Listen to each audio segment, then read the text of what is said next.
ماں باپ کے نافرمان کی نہ دنیا ہے نہ آخرت۔ ایک صحابی ہے، یا رسول اللہ میرا باپ نا میری کمائی میں سے خرچ کرتا، مجھ سے پوچھتا ہی نہیں، اور شرعاً قانوناً اگر میری کمائی میرے باپ کی جو کمائی ہے یا زمین ہے جائیداد ہے اس سے الگ میں نے اپنی محنت سے کوئی کمائی کی ہے، وہ میری ذاتی چیز ہے، قانوناً میرے باپ کو بھی پوچھنا چاہیے کہ بیٹا یہ تمہاری چیز میں لے سکتا ہوں، یہ پیسہ میں استعمال کر سکتا ہوں، قانون یہ ہے۔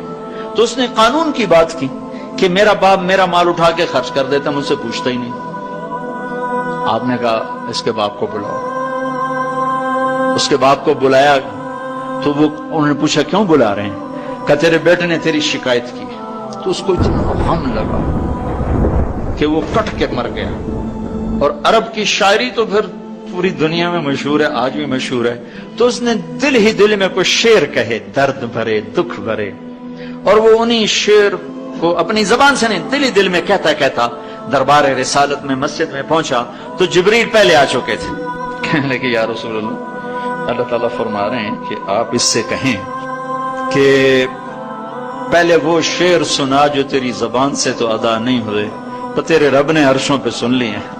آپ نے فرمایا بھائی اب تمہارا کیس سنوں گا، پہلے وہ شعر سنا جو تیری زبان سے نہیں ادا ہوئے۔ اللہ نے سنے۔ کہنے لگا یا رسول اللہ میں گواہی دیتا ہوں آپ سچے رسول ہیں، آپ کا رب بڑا طاقتور رب ہے، آپ کے رب کی قسم زبان سے ایک لفظ نہیں نکلا، دکھ بھری فریاد تھی جو دل کی دنیا میں اٹھی اور وہیں گم ہو گئی، سینے سے اٹھی اور سینے میں ہی دفن ہو گئی، پر آپ کے رب نے عرشوں پہ سن لیا۔ آپ نے کہا اچھا سنا تو صحیح میرے بھائی۔ میں کہا جی میں نے کہا بچے جس دن تو پیدا ہوا اس دن سے ہم نے اپنے لیے جینا چھوڑ دیا، ہم نے تیرے لیے جینا شروع کیا۔ گرمی سے لڑے، سردی سے لڑے، موسموں سے لڑے، حالات کے آہنی پنجوں سے رزق نکالا، جبڑوں سے رزق نکالا، جوانی کو قربان کیا، صحت کو قربان کیا، اپنے جذبات کو سلا دیا، تیرے چہرے کی ایک مسکراہٹ دیکھنے کے لیے ساری ساری رات کام کیا، سارا سارا دن کام کیا، کبھی دھوپ میں کبھی سردی میں، کبھی گرمی سے لڑا کبھی سردی سے لڑا، کبھی موسم سے لڑا کبھی بھوک سے لڑا، تجھے کھلایا خود بھوکا رہا، تجھے پلایا خود پیاسا رہا، تجھے چھاؤں میں لٹایا خود دھوپ میں بیٹھا، تجھے سکھ پہنچایا خود دکھ جھیلا، میری تو زندگی پھر تیرے لیے ہوگی، میں نے اپنے لیے جینا چھوڑ دیا۔ جب کبھی تو بیمار ہوا تو ساری رات میں اور تیری ماں تیرے سرانے بیٹھ کے دھڑ دھڑ دل دھڑک رہے ہوتے تھے، کہیں مر نہ جائے، کچھ ہو نہ جائے۔ ہسپتال پہنچے، ڈاکٹر کو بلاؤ، ٹیکسی بلاؤ، گاڑی بلاؤ، رکشہ بلاؤ، جلدی سے ہسپتال پہنچاؤ۔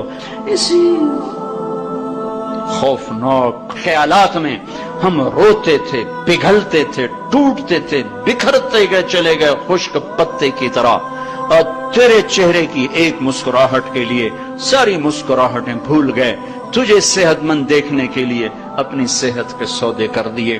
اور اس طرح ایک دن نہیں گزرا، یہ شب و روز گزرے، دن اور رات گزرے، لیل و نہار گزرے، بہار و خزاں گزری، رت بدلی، موسم بدلے، بادل اندھیری، بارش آئے اور گئے، یہاں تک کہ تو پروان چڑھتا گیا، میں ڈھلتا گیا، تجھ میں جوانی میں رنگ بھرا اور بڑھاپے نے میرے سارے رنگ نوچ لیے، تو سیدھا کھڑا ہوا تنے کی طرح، میری کمر جھک گئی کمان کی طرح، اور میں آسرے کا محتاج ہوا، تو طاقتور ہو کے جوان ہوا۔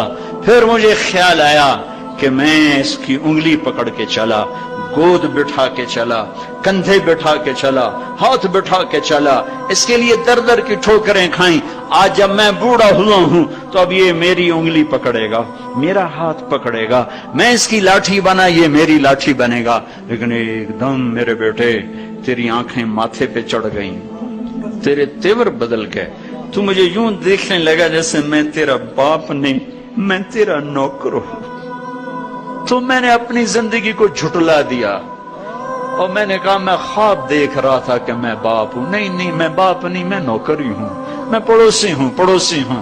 تو اچھا میرے دوست، اگر میں پڑوسی ہوں تو پڑوسی کو بھی تو لوگ پوچھ ہی لیتے ہیں. کبھی مجھے پوچھ ہی لیتا کہ بھائی کسی چیز کی ضرورت تو نہیں، کچھ چاہیے تو نہیں.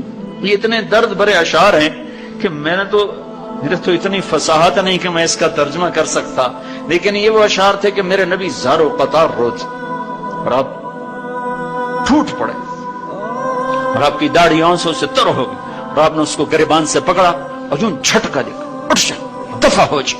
انت ومالک لابیک، تو باپ کے خلاف مقدمے کرتا ہے، نکل جا، تو اور تیرا سب کچھ تیرے باپ کا ہے.